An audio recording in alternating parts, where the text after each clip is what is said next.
Biz ayollarimizga nisbatan qilinayotgan yana bitta juda ham katta johillik. Mana bu helbani hammaga ichishni tavsiya qilib yotishibdi, bilib bilmasdan. Kimlar tavsiya qilyapti bilmayman. Miomada ham adenomioz va ko'krak, hattoki ko'kragingiz og'riganda ham shuni iching deb video ko'rib qoldim. Shunaqa mumkin emas, hurmatli ayollar.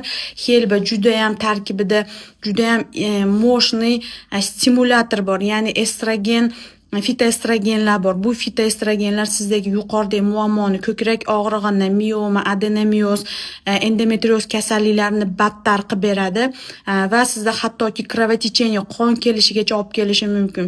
Shuning uchun internetdan chiqqan har xil videolarga, har xil reelslarga ishonmanglar. Mana bu videoga men hech qanaqa pretenziyam yo'q. Bu yerda faqat sut ko'paytirish haqida gapirilgan xolos. E'tiborlar uchun rahmat. Hurmat bilan doktor Zulxumor.